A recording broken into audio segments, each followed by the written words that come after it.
নবী যুদ্ধ করতে যায় গর্তের ভিতরে পড়ে গেছিল। প্রতিটা লোকের চোখ দিয়ে দরদর করে পানি পড়ে গো।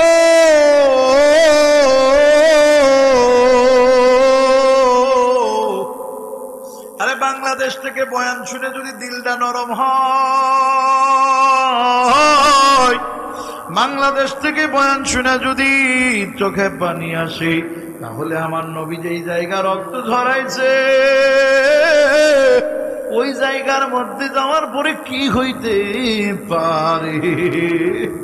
আল্লাহু আকবার। ওদেরকে বুঝাচ্ছি, আমার হাজীদেরকে বুঝাচ্ছি, বুঝাইতে বুঝাইতে বললাম শুনেন, আমার নবীজির সাথে মহিলারাও আসছিল এই যুদ্ধে। আম্মাজান ফাতিমাও আসছে। আম্মাজান ফাতিমাকে সহ ওই যে একটা পিছনে পাহাড়ের একটু উঁচু জায়গায় হযরতে আলীকে দিয়ে আরো কয়েকজন সাহাবীকে দিয়া নবী বললেন, মহিলাদের পাহারায় তোমরা থাকবা। মহিলাদেরকে যুদ্ধে নেওয়া হতো কেন জানেন? কারণ হলো আমাদের যেমন হসপিটালের নার্স আছে, আমার রাসূল বলতেন আমার সাহাবীদের মধ্যে কেউ আহত হইলে, জখম হইলে তাদেরকে নারীদের মধ্যে দিয়ে দিবা, ওরা ওই জায়গা সেবা শুশ্রূষা করবে। সুবহানাল্লাহ। এই জন্য নেওয়া হতো। এক পর্যায়ে আমার নবীজি যুদ্ধের প্রথম পর্যায়ে জিতে গেলেন। এমন মার শুরু হলো, কাফেররা পলায়ন করলো। ওই যে বললাম একটা পাহাড়, উহুদ পাহাড় একটু নিচুই ঢালু আসছে, ওই দিক দিয়ে পানি নেমে আসে। একটা ছোট ক্যানেল চলে গেছে দূর দিয়া, ওই যে পাহাড়ের ঢালুর উপর দিয়ে আর একটা রুম্মান পাহাড়। নবীজি 40 জন সাহাবীকে দাঁড় করায় রাখছে ওই জায়গা। তোমরা এই জায়গা থেকে কোন রকম পাও পিছপা হবা না, সরবাও না। যদি মরে যাও এখানেই যাবা, আর আমরা যদি তোমাদের ডাকি তাহলে আসবা, তাহলে তাছাড়া এই জায়গা ছাড়বা না। সাহাবায়ে কেরাম 40 জন দাঁড়ায় আছেন তীরন্দাজ। আল্লাহু আকবার। নবীজির সাহাবীরা কাফেরদের, মক্কার কাফেরদেরকে এমন মারা মারছে, মারতে মারির ভাব দেখে ওরা ভয়ে পলায়ন করছে। এক পর্যায়ে দূরে যে কয়েকজন সাহাবী, এই যে একটা বক্স দেখতেছেন না, বক্স দেখতেছেন না ভাইকে, এরকম বড়, এ তো ছোট, আরো বড় বড় পাথর পড়ে আছে ওই এলাকায়। তার মানে হলো মরুভূমিতে পাথর ছিটায়, আমরা যেরকম জিনিস ছিটাই দিই, হ্যাঁ, ইউরিয়া সার ছিটাই না, ছোট ছোট হলেও ছিটাই, কিন্তু মনে হয় যেন বড় বড় পাথর কে যেন পুরা মরুভূমিতে ছিটায় রাখছে। এক পর্যায়ে ওরা পাথরের পিছনে যা গোপন হয়ে গেল। সাহাবীরা যখন আর দেখে কেউ নাই, মাথা উঁচু করে না। এক পর্যায়ে সাহাবীরা গনিমতের মাল কালেকশন করতেছে। সেই সময় খালিদ বিন ওয়ালিদ, উনি ছিলেন কাফেরদের পক্ষ থেকে এসেছে মক্কায়, তার বাড়ি। খালিদ বিন ওয়ালিদ কয়েকজন কাফেরকে বলতেছে, সুযোগ মিলছে, চলো এই গিরিপথে খালের ভিতর দিয়ে ক্রুলিং করতে করতে, মানে নিচু হয়ে আস্তে আস্তে করে আমরা ওই দিকে যাই। মুহাম্মাদের উম্মত যারা দাঁড়ায় আছে দেখছিলাম মেলা মানুষ ছিল, অনেক মানুষ, 40 জন। এখন মনে হচ্ছে অল্প মারার সময় আসছে। ওরা পিছন দিয়ে আইসা মাত্র 10 জনকে পায়া পিছন থেকে অতর্কিত হামলা করছে গো। আল্লাহু আকবার। এমন মারা মারছে সাহাবীদের চেহারা পর্যন্ত টের পাওয়া যাইতেছিল না।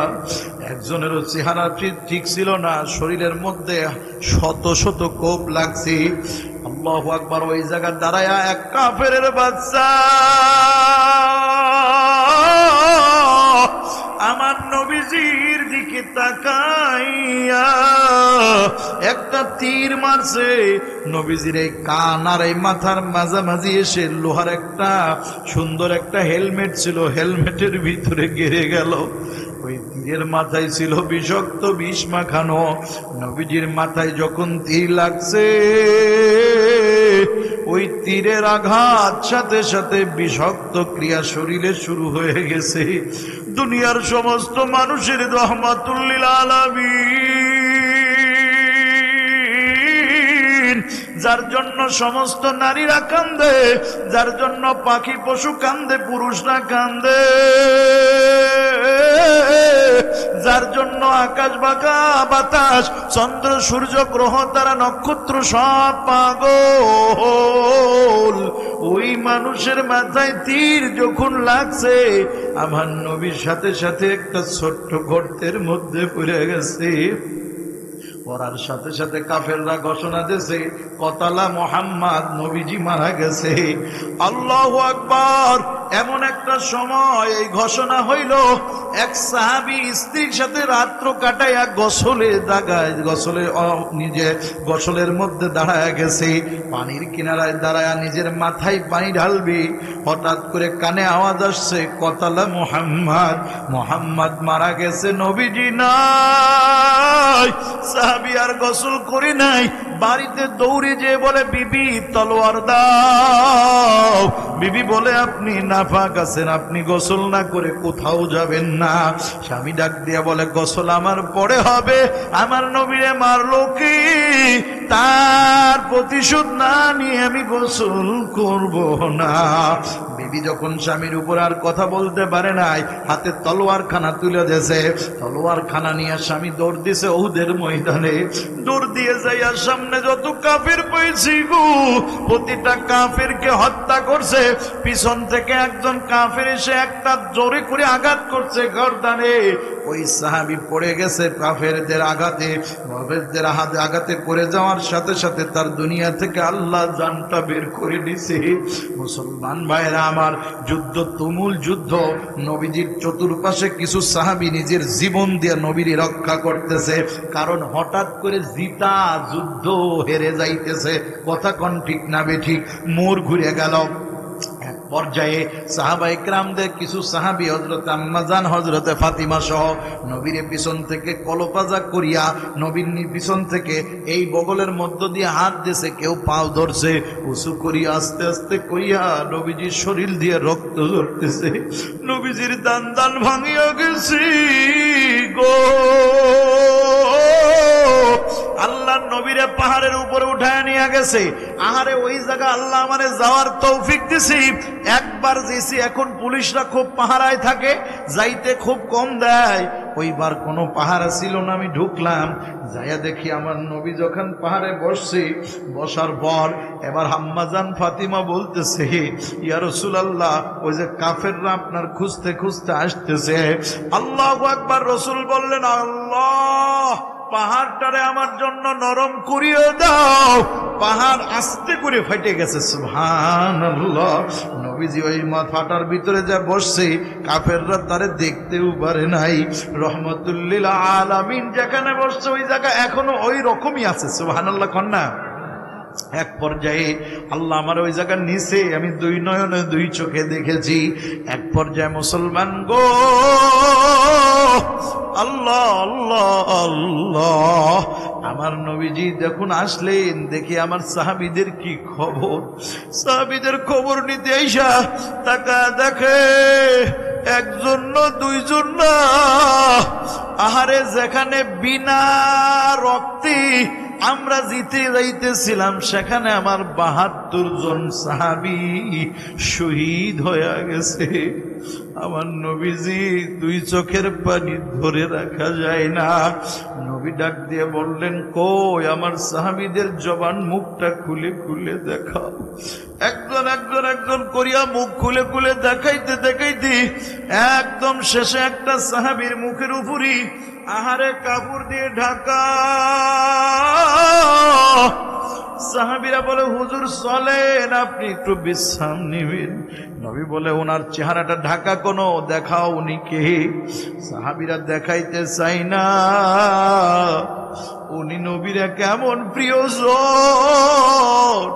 নবীর দূর নয়নের মা বাবা পৃথিবীতে ছিল না।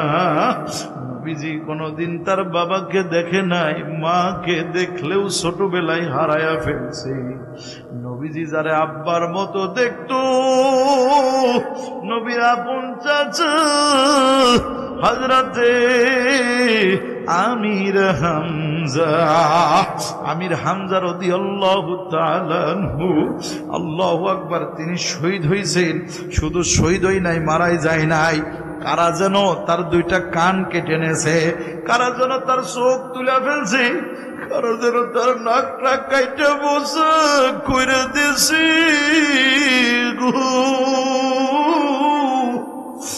আল্লাহ, কারা যেন তার এই বুকের মধ্যে ছুরি ঢুকায়া একটা টান দিয়া পেট ফাড়িয়া বুক চিরা ভিতর থেকে কলজিটা বাইর করছে। ফ্যাকচাগুলি বাইর করিয়া সাবায়া সাবায়া খায়া রাখছে। আল্লাহর নবীরে বললেন, হুজুর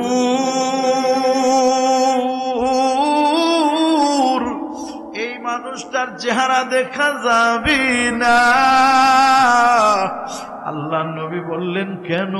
বলে, হুজুর ইনার চেহারা দেখলে আপনি সহ্য করতে পারবেন না। নবী বললেন, তবুও দেখাও। চেহারার উপর থেকে কাপড় সরানো হলো। আমার নবীজি যখন দেখছি গো রহমাতুল লিল আলামিন, সাথে সাথে জমিনে অজ্ঞান হইয়া পড়িয়া গেছে।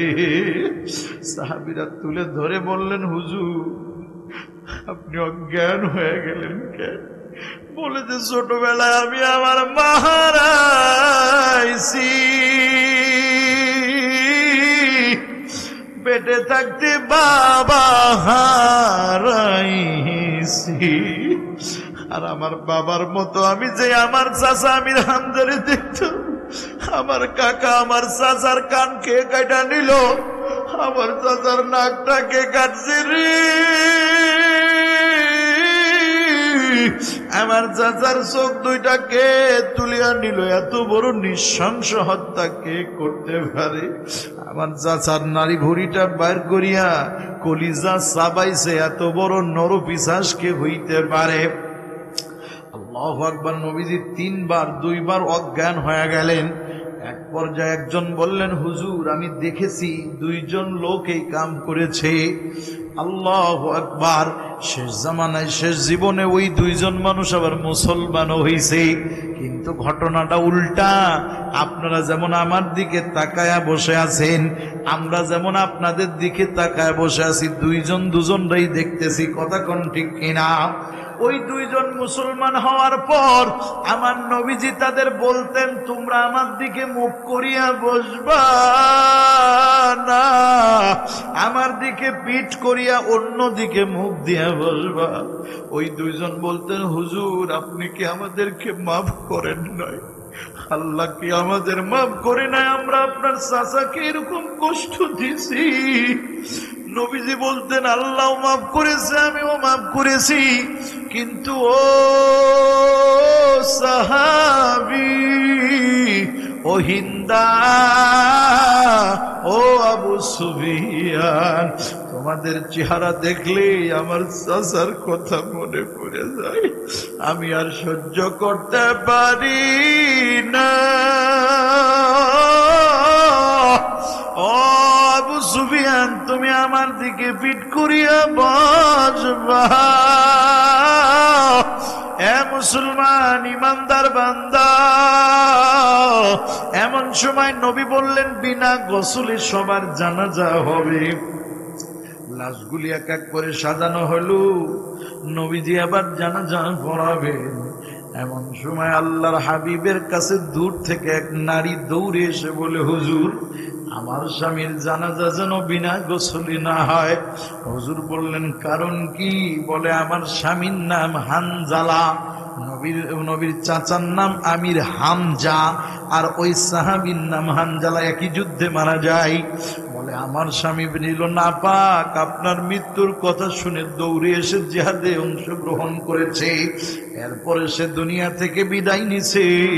আল্লাহ নবী ডাক দিয়া বললেন, ও সাহাবীরা, হানজালার লাশটা কোথায় দেখো।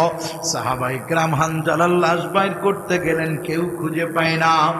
একজন সাহাবী বললেন, হুজুর হানজালার লাশ পাওয়া যায় না। আমার নবীজি ডাক দিয়ে বললেন, চিন্তা করিও না, আমার মোহাব্বতে, আমার ভালোবাসায় যে নিজের ফরজ গোসল বাদ দিয়ে জিহাদে অংশগ্রহণ করে শহীদ হয়েছে, আল্লাহ তার জানাজা, তার লাশের গোসলটা ফেরেশতাদের দিয়া তোমাদের চোখের আড়ালে করে দিচ্ছি। এক পর্যায়ে কিছুক্ষণ পর এক সাহাবী দৌড়ে এসে বললেন, ওই জায়গাটাও দেখবেন, যদি কখনো মক্কা মদিনায় যাই। এই যে আবার ডিসেম্বরের 20 তারিখে আল্লাহ নিলে যাব। মুসলমান ভাইরা, ওই ঢালু জায়গায় হানজালার লাশটা পড়েছিল। এক সাহাবী দৌড়ে এসে বলে, হুজুর এই জায়গা হানজালার লাশ দেখা যায়। হুজুর বললেন নিয়ে আসো 2-3 জন ধইরা নিয়ে আসলেন। হযরতে আলী বললেন নবী বলছেন তার লাশ গোসল দেওয়া হয়েছে, অতএব কেবল যদি গোসল দেওয়া হয় তাহলে দাড়ির মধ্যে হাত দিয়া দেখবেন হালকা হালকা মৃদু মৃদু পানির ছোঁয়া পাওয়া যায়। মা বোনরা চুলে হাত দিয়া দেখবেন কিংবা ঝাড়া দিয়া দেখবেন ওই মিহি মিহি একদম অনুপরিমাণ কিছু পানি উড়িয়ে যায়। গোসলের পরে একটা গোসলের আলামত থাকে, কথা কোন ঠিক কিনা? হযরতে আলী বলেন আমি দাড়িতে আমি চুলে হাত দিয়া দেখলাম তো পানি টপ টপ করে দাড়ি দিয়ে চুল দিয়ে পড়ে। প্রতিটা পানির ভিতরে মেশক আম্বরীর সুঘ্রাণ। ও মুসলমান ভালো করে খেয়াল করুনি যা, ও কলিজার টুকরা দাদারা, ও কলিজার টুকরা বাবারা, এ যুবক ও মা বোনের দল। এক পর্যায়ে নবী ডাক দিয়ে বললেন এই সাহাবীকে আল্লাহ এত খুশি হয়েছে, আমি নবীর প্রতি মহাব্বতের কারণে ওই সাহাবীকে আল্লাহ পাক তার ফেরেশতাদের দিয়া জান্নাতের হাউজে কাউসারের পানি দিয়া গোসল দিয়া দিছি।